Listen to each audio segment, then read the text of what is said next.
നിരവധി ആരോപണങ്ങൾ ഉയർന്നിട്ടും ഈ അടുത്ത കാലം വരെ രാഹുൽ മാങ്കൂട്ടം തെറ്റ് ചെയ്തില്ല എന്ന് വിശ്വസിച്ചവരാണ് കോൺഗ്രസ് അണികൾ.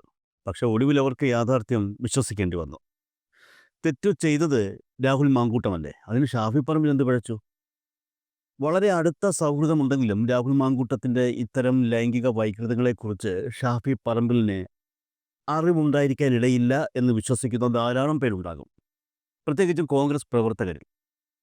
അങ്ങനെയുള്ളവരുടെ വിശ്വാസത്തിനേറ്റ കനത്ത തിരിച്ചടിയാണ് ഒരു കോൺഗ്രസ് പ്രവർത്തക തന്നെയായ എം.എ. ഷഹനാസിന്റെ കഴിഞ്ഞ ദിവസത്തെ വെളിപ്പെടുത്തൽ.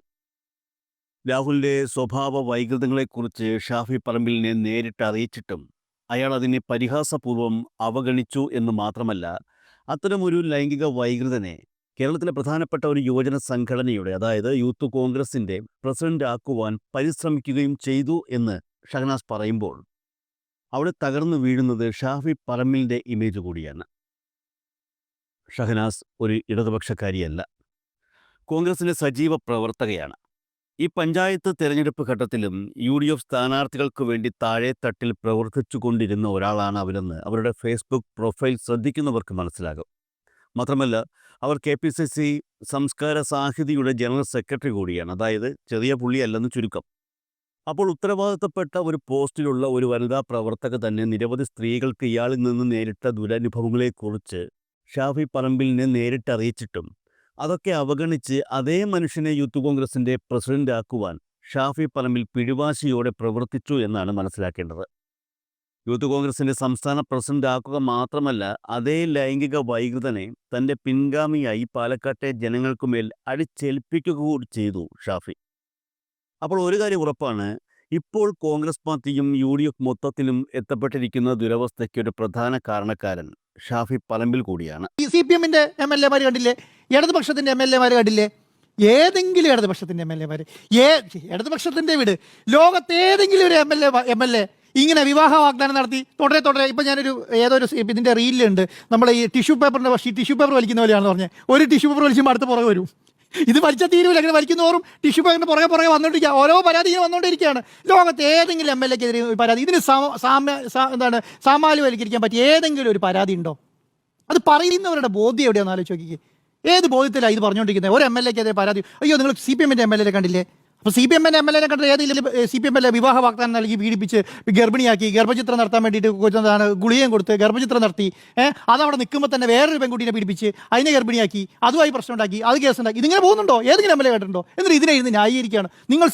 അങ്ങനെ പറയുന്നവരെ തന്നെ ആ പറയുന്നത് എന്തുകൊണ്ടായിരിക്കുന്നറിയോ? ആ പറയുന്നതിന് എന്തെങ്കിലും ഒരു കള്ളത്തരം എനിക്കെതിരെ വരും എന്നുള്ളതുകൊണ്ടാണ്.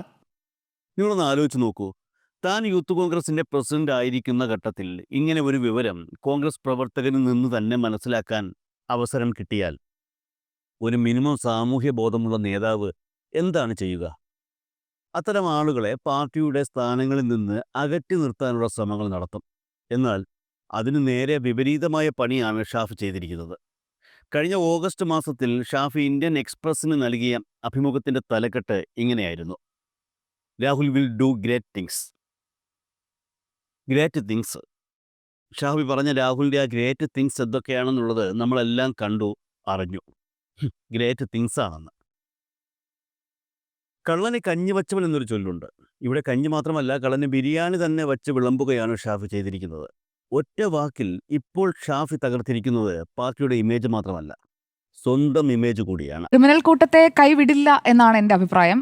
കാരണം ഇന്നത്തെ സംഭവ വികാസങ്ങളിൽ നിന്നാണ്, അതായത് ഇന്നത്തെ സാഹചര്യം വെച്ചാണ് ഞാൻ ഈ അഭിപ്രായത്തിലേക്ക് എത്തിയത്. കാരണം നിങ്ങളൊക്കെ പറയുന്നത് പോലെ തൂത്തുവാരി കൊണ്ട് കളയാൻ ഒരു ചൂലുകൊണ്ട് തൂത്തിവാരി ഇടാൻ പറ്റുന്നത്ര മാലിന്യമാണെങ്കിലാണല്ലോ പെട്ടെന്നൊരു നടപടി എടുക്കാൻ കഴിയുക. ഇതൊരു ടിപ്പറിലടിക്കേണ്ട അത്ര മാലിന്യമുണ്ട് എന്നുള്ളത് പാലക്കാട്ടെ പെർഫോമൻസിലൂടെ രമേശ് ചെന്നിത്തല അവിടെ വന്ന് നിൽക്കുമ്പോൾ മാധ്യമങ്ങൾ അദ്ദേഹത്തോട് കാര്യങ്ങൾ ചോദിക്കും, അദ്ദേഹം മറുപടി പറയും. തത്സമയം കണ്ടതല്ലേ. അപ്പോൾ ഒരു ടിപ്പറിലടിക്കാനുള്ള മാലിന്യം ഒന്നിച്ച് കിടക്കുന്നുണ്ട്. അത്രയും കോരി കഴിയുമ്പോഴേക്കും ആ കോരാൻ ചെല്ലുന്നയാൾ അവിടെ ഉണ്ടാകുമോ? അതാണ് സംശയം. കാരണം അയാളും ഈ മാലിന്യ കുമ്പാരത്തിലേക്ക് വീഴേണ്ടി വരുന്ന തരത്തിലുള്ള ഏതെങ്കിലുമൊക്കെ കണക്ഷനുകൾ ഉണ്ടാകും. ഇതുവരെയുള്ള സംഭവ വികാസങ്ങളിൽ നിന്ന് നമുക്ക് മനസ്സിലാക്കി എടുക്കാൻ കഴിയുന്ന പ്രധാനപ്പെട്ട കാര്യം അതാണ്. അതായത് ഈ ലൈംഗിക വേട്ടക്കാരൻ, അങ്ങനെ വേണം, വെറും ഇരയും വേട്ടക്കാരനുമല്ല, ലൈംഗിക വേട്ടക്കാരൻ. ഈ ലൈംഗിക വേട്ടക്കാരന് നല്ല ഒന്നാന്തരം കവചം ഈ കൈകൊണ്ട് പൊതിഞ്ഞു പിടിക്കുകയാണ്. കോൺഗ്രസിന്റെ കൈപ്പത്തി ചിഹ്നം കൊണ്ട് ഒരു ലൈംഗിക വേട്ടക്കാരനെ പൊതിഞ്ഞു പിടിച്ചിരിക്കുകയാണ്. അതാണ് ഇപ്പോൾ ചെയ്തുകൊണ്ടിരിക്കുന്നത്. അതിൽ ഹൈക്കമാൻഡ് ലോ കമാൻഡ് എന്നൊന്നും പറഞ്ഞ് വ്യത്യാസപ്പെടുത്തി കാണുന്നൊന്നും വേണ്ട. ഹൈക്കമാൻഡ് ഹൈക്കമാൻഡ് എന്ത് ചെയ്തു എന്നാണ്? ഹൈക്കമാൻഡ് ഒന്നും ചെയ്തിട്ടില്ല. സോണിയാഗാന്ധി അല്ലെങ്കിൽ രാഹുൽ ഗാന്ധി അല്ലെങ്കിൽ പ്രിയങ്ക ഗാന്ധി എന്തെങ്കിലും ഒരു സ്റ്റേറ്റ്മെന്റ് അല്ലെങ്കിൽ എക്സിലെങ്കിലും ഒരു പോസ്റ്റ് അല്ലെങ്കിൽ ഏതെങ്കിലും തരത്തിൽ എവിടെയെങ്കിലും ഒരു വരി എന്തെങ്കിലും വന്നിട്ടുണ്ടോ? ഒന്നും വന്നിട്ടില്ല. രാഹുൽ ഗാന്ധി നമ്മുടെ കേരളത്തിൽ നിന്നുള്ള MP ആയിരുന്നു, ഇപ്പോൾ ലോക്സഭാ പ്രതിപക്ഷ നേതാവാണ്. പ്രിയങ്ക ഗാന്ധി ഇപ്പോൾ കേരളത്തിൽ നിന്നുള്ള വയനാട്ടിൽ നിന്നുള്ള MP ആണ്. സോണിയാഗാന്ധി പ്രായാധിക്യമോ അല്ലെങ്കിൽ അവർ ഇപ്പോൾ സ്ഥിരമായി വന്ന് പ്രതികരണങ്ങൾ നടത്തുന്ന ഒരാളല്ല എന്നതോ വെച്ച് മാറ്റി നിർത്തിയാലും പ്രിയങ്ക ഗാന്ധിക്കും രാഹുൽ ഗാന്ധിക്കും പറയാമല്ലോ, അവർക്കൊന്നും ഈ രാജ്യത്തെ സ്ത്രീകളുടെ മാനത്തിന് ഒരു വിലയുമില്ലേ, ഒരു പ്രതികരണവുമില്ല. അപ്പോൾ ഈ ക്രിമിനൽ കൂട്ടത്തെ കൈവിട്ടില്ലേ എന്ന ചോദ്യത്തിന് അവർ കൈവിടാത്തിടത്തോളം കാലം കൈവിട്ടില്ല എന്ന് തന്നെയാണ് അതിന്റെ ഉത്തരം. എന്റെ വ്യക്തമായ ഉത്തരം ഇതാണ്. ബ്രഹ്മാസ്ത്രം പ്രയോഗിക്കാനൊക്കെ കെ മുരളീധരൻ നിന്നിട്ടൊന്നും ഒരു കാര്യവുമില്ല. ബ്രഹ്മാസ്ത്രം അനക്കാൻ സമ്മതിക്കില്ലല്ലോ, പിന്നെ എങ്ങനെയാണ് പ്രയോഗിക്കുക? അപ്പോൾ പ്രയോഗിക്കാം എന്നുള്ളത് അദ്ദേഹത്തിന്റെ ആത്മാർത്ഥത കൊണ്ട് തോന്നിയ ആഗ്രഹമാണ്. പക്ഷേ പ്രയോഗിക്കാനൊന്നും സമ്മതിക്കില്ല. കാരണം ഈ ഭസ്മാസുരൻ ആരെയൊക്കെ ഭസ്മമാക്കും, ഡോക്ടർ അരുണിനെ കോട്ട് ചെയ്യുകയാണെങ്കിൽ ഇന്നലെ പറഞ്ഞതുപോലെ ഈ ഭസ്മാസുരൻ ആരെയൊക്കെ ഭസ്മമാക്കും എന്നുള്ള പേടി ഉണ്ടാവുമല്ലോ. ആ പേടി ഇല്ലാത്ത ആളുകൾക്ക് മാത്രമേ ഇതുപോലെയുള്ള ഉറച്ച അഭിപ്രായങ്ങൾ പറയാൻ സാധിക്കുകയുള്ളൂ.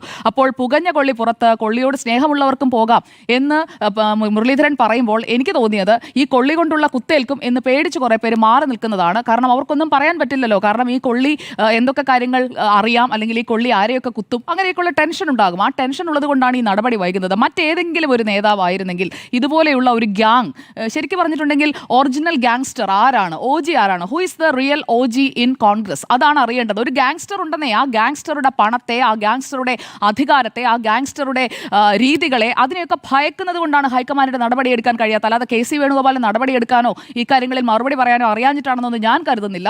ഇതുവരെയുള്ള വിവിധ സംസ്ഥാനങ്ങളിലെ വിഷയങ്ങൾ കൈകാര്യം ചെയ്യുന്നത്, ഇപ്പോൾ ജാർഖണ്ഡിലെ വിഷയം പരിഹരിച്ചുകൊണ്ടിരിക്കുകയാണ് KC വേണുഗോപാൽ. കേരളത്തിൽ നിന്നുള്ള നമ്മുടെ MP ആണ്. എന്നിട്ട് അദ്ദേഹത്തിന് ഈ കേരളത്തിലെ ഒരു രാഹുൽ മാങ്കൂട്ടത്തിനെ പുറത്താക്കാൻ പറ്റുന്നില്ലേ? അപ്പോൾ ഈ ഒറിജിനൽ ഗാങ്സ്റ്ററിനെ ഭയക്കുന്നുണ്ടോ കോൺഗ്രസ്? അതിനുള്ള മറുപടിയാണ് കോൺഗ്രസ് തരേണ്ടത്. രാഷ്ട്രീയ ജീവിതം നശിപ്പിക്കുന്നതിനായി ഈ പെൺകുട്ടി പരാതി നൽകി തുടങ്ങിയ കാര്യങ്ങൾ, പിന്നെ CPIM ഉം BJP യുമാണ്. പിന്നെ CPIM ഉം BJP യും അല്ലേ നീ പോയി പീഡിപ്പിച്ചോ എന്ന് രാഹുൽ മാങ്കൂട്ടത്തിനോട് പറഞ്ഞത്? ഇത്രയധികം സ്ത്രീകളെ പോയി പീഡിപ്പിച്ചോളൂ, ഞങ്ങൾ ഇപ്പുറത്ത് കൈയടിക്കാമെന്ന് പറയേണ്ട പാർട്ടികളല്ല അത് രണ്ടും എന്നുള്ളതാണ് എൻ്റെ അഭിപ്രായം. അപ്പോൾ ഒരു കുറ്റകൃത്യം നടന്നിട്ടുണ്ടെങ്കിൽ ആ കുറ്റകൃത്യത്തെക്കുറിച്ച് നിയമപരമായി നിയമ സംവിധാനത്തിന് മുന്നിൽ ഒരു പരാതി വന്നു കഴിയുമ്പോൾ ആ വ്യക്തി ഒരു ക്രിമിനൽ ആണെന്ന് ബോധ്യപ്പെട്ട് കഴിഞ്ഞാൽ, ഇനിയും ബോധ്യപ്പെട്ടിട്ടില്ല എന്നാണ് പ്രതികരണങ്ങളിൽ നിന്ന് മനസ്സിലാവുന്നത്. കാരണം ഇതുവരെ എടുത്ത നടപടി തന്നെ ഞങ്ങളുടെ വലിയ മഹാമനസ്കത എന്ന രീതിയിലാണ് നേതാക്കളുടെ പ്രതികരണം കണ്ടത്. അപ്പോൾ ഈ ക്രിമിനൽ കൂട്ടത്തെ കൈവിടാത്ത പാർട്ടി ഇതിന് അനുഭവിക്കേണ്ടി വരും. ഇവിടുത്തെ പ്രധാനപ്പെട്ട കാര്യം ഈ പാർട്ടിക്ക് വേണ്ടി ഹൂ കെയേഴ്സ് ആണല്ലോ, അതിൽ നിന്നാണല്ലോ എല്ലാം തുടങ്ങുന്നത്. അപ്പോൾ who cares for the party എന്ന് ചോദിച്ചു കഴിയുമ്പോഴത്തേക്കും നോബഡി കെയേഴ്സ് എന്നുള്ളതാണെങ്കിൽ നോബഡി കെയർ എന്നുള്ളതാണ് എന്നുണ്ടെങ്കിൽ ജനവും അത് പറയും വി ഡോണ്ട് കെയർ എന്ന് ജനങ്ങൾ പറഞ്ഞു കഴിഞ്ഞാൽ പിന്നെ കോൺഗ്രസ് ഇല്ല, രാജ്യത്തോ ഇല്ലാതായിക്കൊണ്ടിരിക്കുകയാണ്. കേരളത്തിൽ കൂടി ഇല്ലാതാകരുത് എന്നുണ്ടെങ്കിൽ പാർട്ടിയോട് ആർക്കെങ്കിലും, ഏതെങ്കിലും ഹൈക്കമാൻഡിനോ ലോ കമാൻഡിനോ ആർക്കെങ്കിലും സ്നേഹമുണ്ടെന്നുണ്ടെങ്കിൽ ഈ കൂട്ടത്തെ പെട്ടെന്ന് കൈവിടണം, അല്ലെങ്കിൽ ഈ കൂട്ടം നിങ്ങളെയും കൊണ്ടേ പോകും. ഒരു അഭിപ്രായം കൂടി ഞാനൊന്ന് രേഖപ്പെടുത്തിക്കോട്ടെ. അത് ലസിത നായരോടാണ്. പാലക്കാട് CPMന്റെ പോഷക സംഘടനയായ പത്തനംതിട്ടയിലെ ജനാധിപത്യ മഹിളാ അസോസിയേഷന്റെ ജില്ലാ സെക്രട്ടറിയോടാണ്, ദയവ് ചെയ്ത് നിങ്ങൾ ആ പീഡനത്തിൻ്റെ തീവ്രത അളക്കുന്ന ഉപകരണമുണ്ടല്ലോ, ഒന്നുകിൽ നിങ്ങളത് ഉപേക്ഷിക്കണം, അതല്ലെങ്കിൽ അത് മറ്റാർക്കെങ്കിലും അത് കൊടുക്കണം. അത് കാലഹരണപ്പെട്ടു പോയി.